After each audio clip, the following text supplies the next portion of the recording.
पाकिस्तान को मुंहतोड़ जवाब देने के लिए भारतीय सेना ने बेहद ही अहम भूमिका निभाई है। लेकिन क्या आपको पता है कि इसरो भी भारत की सुरक्षा में बड़ा योगदान दे रहा है? कैसे, आपको बताते हैं। उससे पहले नमस्कार, मैं हूं आंचल और आप देख रहे हैं बेधड़क खबर।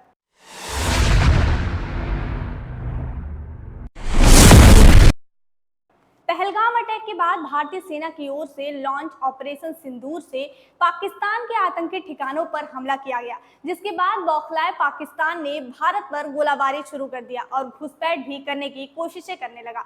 लेकिन भारतीय सेना की तत्परता से पाकिस्तान अपने हर साजिश में नाकाम रहा। इसमें अहम भूमिका निभाई सुरक्षा में तैनात विभिन्न भारतीय मिसाइलें और फाइटर जेट्स ने पाकिस्तान की ओर से भेजे गए हर ड्रोन्स को नष्ट कर दिया। जाहिर सी बात है कि भारत के तीनों सेनाओं ने भी इसमें अहम भूमिका निभाई है। हालांकि अभी भी ऑपरेशन जारी होने की बात कही जा रही है। अब सवाल यह है कि आखिर इसरो अपना योगदान कैसे दे रहा है।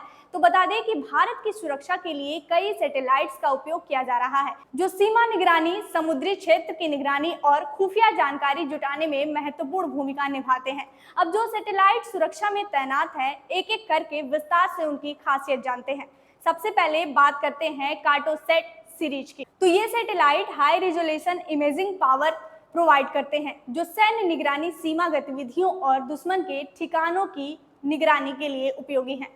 दूसरा कार्टोसैट 2 और कार्टोसैट 3, जो 500 मीटर तक की रिजोल्यूशन वाली तस्वीरें ले सकते हैं, जिससे इसके अंदर होने वाली गतिविधियों का पता लगाया जा सकता है। तीसरी सैटेलाइट रीसेट सीरीज है। इसकी खासियत यह है कि ये रात में या खराब मौसम में भी निगरानी कर सकते हैं। इसे रडार इमेजिंग सैटेलाइट भी कहते हैं। इसके अलावा रीसेट 1 और रीसेट 2 विशेष रूप से आतंकवादी गतिविधियों और सीमा पार की निगरानी के लिए उपयोगी है। अगला सैटेलाइट है इमीसैट। यह इलेक्ट्रॉनिक इंटेलिजेंस सैटेलाइट है, जो दुश्मन के रडार और संचार प्रणालियों की निगरानी करता है। इसे 2019 में लॉन्च किया गया था और यह सैन्य खुफिया जानकारी जुटाने में सहायक है। इसके अलावा माइक्रोसैट आर भी भारत की सुरक्षा में खड़ा है। यह एक सैन्य इमेजिंग सैटेलाइट है। इसे भी 2019 में लॉन्च किया गया था। यह समुद्री और स्थलीय निगरानी के लिए उपयोगी है। अगली सैटेलाइट की बात करें तो नाविक सैटेलाइट भी लिस्ट में आएगा। यह सैटेलाइट भारत का क्षेत्रीय नेविगेशन सिस्टम, जो सैन्य और नागरिक उपयोग के लिए सटीक स्थिति, नेविगेशन और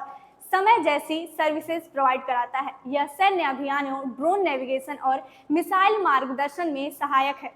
इसके अलावा जीसैट सीरीज, जो संचार सैटेलाइट जैसे जीसैट 7 और जीसैट 7A, जो भारतीय नौसेना और वायुसेना के लिए सुरक्षित संचार प्रदान करते हैं, ये सैन्य संचार नेटवर्क को मजबूत करते हैं। बात करें स्पाई सैटेलाइट प्रोग्राम, जो कि अक्टूबर 2024 में स्वीकृत अंतरिक्ष आधारित निगरानी कार्यक्रम के तहत 52 जासूसी सैटेलाइट की तैनाती की योजना है।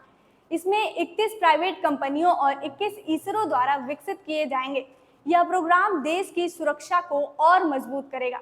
बता दें कि निगरानी में तैनात EOS-09 सैटेलाइट भी है।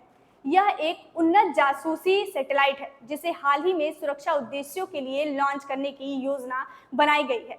यह विशेष रूप से सीमा क्षेत्रों में आतंकवादी गतिविधियों पर नजर बनाए रखने के लिए उपयोगी है। जानकारी के मुताबिक कम से कम 10 सैटेलाइट 24x7 भारत की सीमाओं और 7000 किलोमीटर लंबे समुद्री क्षेत्रों की निगरानी कर रहे हैं। रिपोर्ट्स की माने तो ऑपरेशन सिंदूर में इन सैटेलाइट्स ने महत्वपूर्ण भूमिका निभाई है, जिसमें रियल टाइम डेटा और खुफिया जानकारी के आधार पर आतंकवादी ठिकानों को निशाना बनाया गया है। कुल मिलाकर भारत की सुरक्षा के लिए कार्टोसैट, रीसेट, इमीसैट, माइक्रोसैट, नाविक, जीसैट और आगामी SBS-3 प्रोग्राम के सैटेलाइट्स प्रमुख हैं। ये सैटेलाइट सीमा निगरानी, खुफिया जानकारी और सैन्य संचार में महत्वपूर्ण योगदान दे रहे हैं, जिससे भारत अपने आप को हर ओर से मजबूत बना रहा है और दुश्मन देश के हर नापाक इरादों को नाकाम कर रहा है। ऐसी ही और अन्य जानकारी के लिए जुड़े रहिए बेधड़क खबर के साथ।